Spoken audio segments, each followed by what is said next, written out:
Hey everyone. Okay, so I'm going to go through numbers 1 through 6 on this discussion worksheet, discussion worksheet 4. Okay, so for this first problem, we have a reaction A turns into B. Okay, and we're given the delta G of formation of A and the delta G of formation of B. Okay, so the product and the reactant. And we have to calculate the concentration of A, this reactant, at equilibrium when this amount of A and this amount of B are mixed together. Okay, so that's the key here at equilibrium. Okay, so when A and B are mixed together, some of A is still going to turn into B. So that 2.41 moles is going to change, and we need to figure out what that is at equilibrium. Okay, well, delta G can help us. Okay, because we know delta G standard equals negative RT ln of K. Okay, this equation is really helpful because we're talking about equilibrium. Okay, so that can help us eventually figure out what A is. And delta G, we're also given. Okay, so what is delta G? Which delta G do we pick?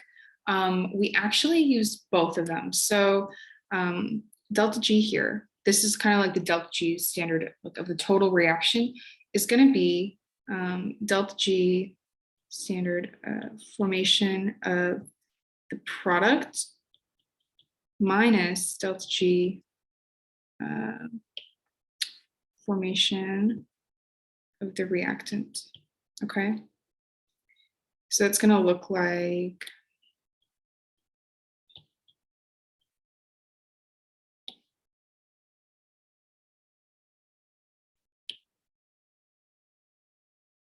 negative 12.9 minus negative 11.3.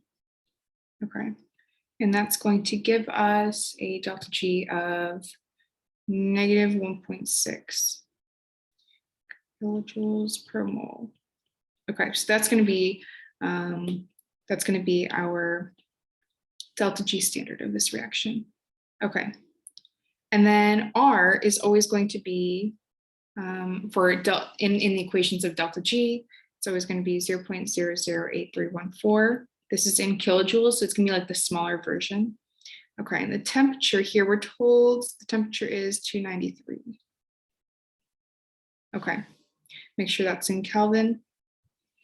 All right, so the first step here is to use this delta G standard equals negative RT ln of K to figure out what K is. Okay, that's our first step, figure out what K is, because K tells us the concentration of products over reactants. Okay, notice I said concentration, not moles. Okay, well, we have moles here, the moles of A and the moles of B, but we can directly translate that to molarity because this is all in 1 liter. Okay, so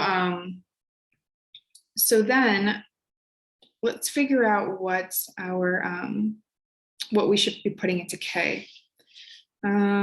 So K here is going to equal products over reactants. Let's see what happens to our reactants and products. So we start off with 2.41 molarity and then 1.35 molarity. We're going to go through some change. Some of A is going to turn into B. Okay, so then we get 2.41 minus X and 1.35 plus X. Okay.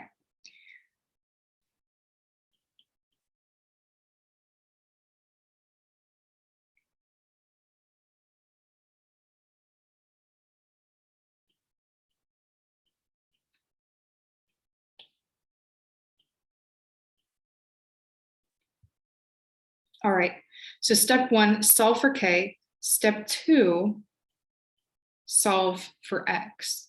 Okay, so when you solve for K, you're going to be doing some algebra. You're going to bring over the 0.008314 and the 293. So let me move this over here.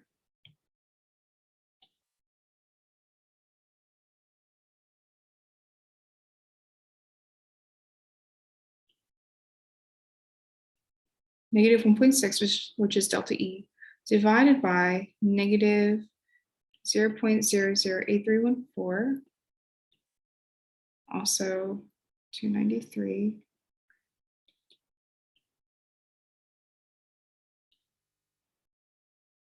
is equal to ln of k.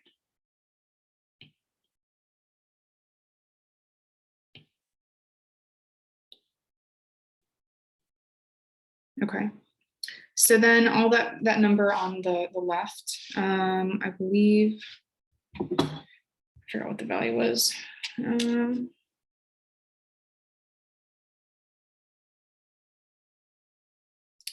0.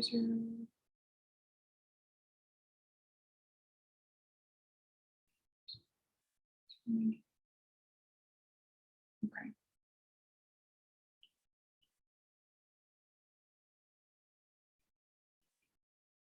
Okay, so far we have that value. So to get rid of the ln, all we need to do is bring the number on the left, so that 0.6568, and bring that to the power of e. Okay, we're going to do the same thing over here, but that crosses off. Okay, so what we're really left with is e to the power of 0.6568 is equal to k. Okay, so that's what we've simplified it to. And then that value should be k equals 1.93. Okay. All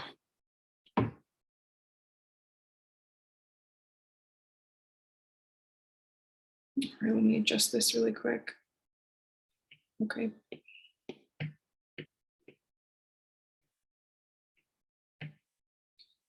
Now we know k is equal to 1.93, and then we can solve for x. Okay, so once you bring everything over and solve for x, you should get 1.11 molarity for x. Okay, and then that's not our answer, right? So x was only telling us how much of A got removed and turned into B.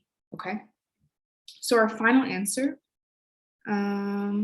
so A at equilibrium is going to equal 2.41 minus 1.11.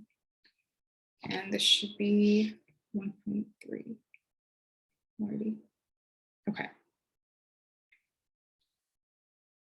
For the next question, this is asking us to play around with the equation delta G equals delta H minus T delta S. Okay. And asking us about when is it going to be positive, when is it going to be negative, stuff like that. Okay, so when something is going through a phase change, so it's going, if something is freezing or it is boiling, then delta G is going to be 0. Okay, so here, I'll just write out here, delta G equals delta H minus T delta S. Well, here, delta G is going to equal 0. Okay. And so what does that tell us about the entropy and enthalpies? Well, entropy has to be positive because we're going from a liquid to a gas. Okay. We're going from more like condensed state, more ordered state, to a very free-floating gaseous states with many microstates. So that means delta S here is going to be a positive value. It's going to be a positive value. And then the delta H, the only way delta H can give us a 0 value for delta G is if delta H is also positive, okay? Because this value here is going to be negative because that minus sign. And then the only way we can have a 0 as our answer is if delta H is positive to counteract that negative, right? Okay, so what about if we change the temperature? Okay, well, we'll still have the same equation. And actually, we'll still have the same, so delta S will still be positive. This is multiplying, but delta H will still be positive. But delta T, or sorry, not delta T, temperature, let's say is increasing. Okay, so increased from the last question, from the last statement here. And so if temperature is increasing, that means this overall negative value is going to increase as well. Okay, and so that overall negative value is going to be greater than this positive value. So when the negative value is greater, then we end with a negative delta G. Okay, what if the temperature decreases? Still have a positive delta S, positive delta H. If the temperature decreases, then this value over here, this overall value, will decrease. And that negative value will be smaller. This positive value will be greater, okay? And will result in a positive delta G. Okay, hopefully that makes sense. In this next question, we have this reaction.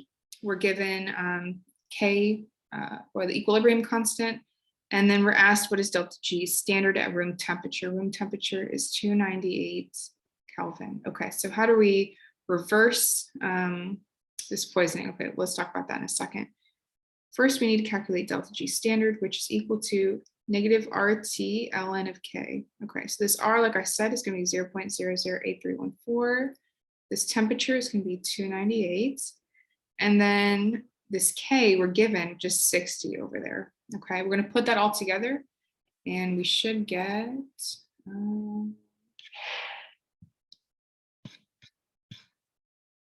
negative 10.1 kilojoules per mole. Okay. Now, is this reaction reversible?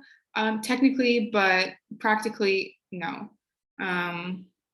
You would have to make the probably never in a million years, but maybe in a trillion years it will happen, you know, because it is just so unlikely. You need an extreme proportion of reactants to products because that K, which is products of reactants, is crazy.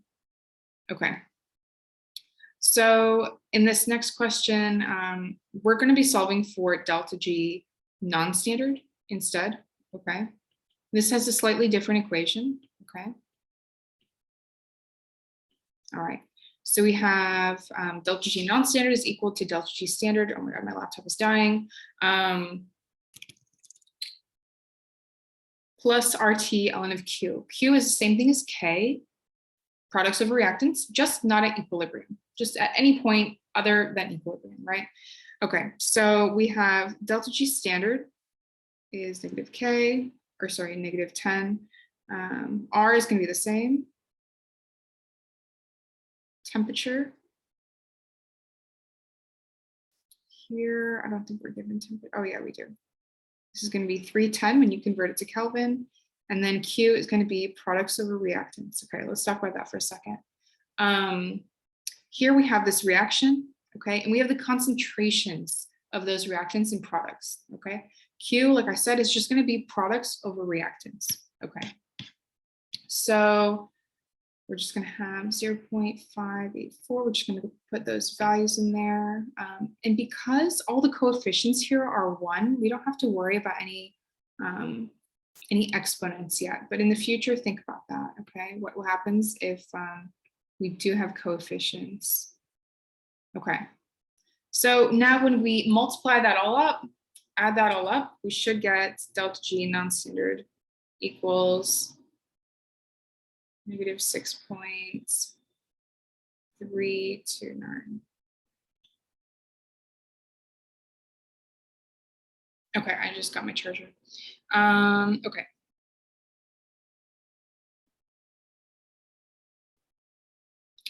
For number 5, what we're doing here is taking the same thing. Actually, this is the same question as number 1. Same process, just slightly different numbers. So I'll let you guys try number 5. Okay, try this one. Okay, and then 6, ignore this. So 6 is asking which ones are true about spontaneity. So the first statement, a decrease in the entropy of the system ensures that only reactants will be formed during the course of a reaction. Okay, 2 things wrong with this one. Number 1, there will always be reactants formed no matter what. But what's really wrong about this problem is that entropy is trying to dictate whether reactants will be formed or not. Really, this is a question of delta G, okay? So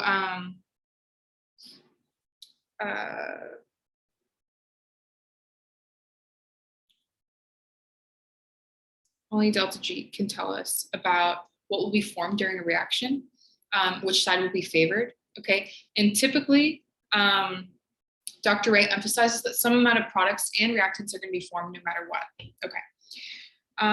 The next statement, a reaction with an increase in enthalpy and entropy will be spontaneous at all temperatures. Okay, so let's see here. Delta G equals delta H minus T delta S. Okay, so if we have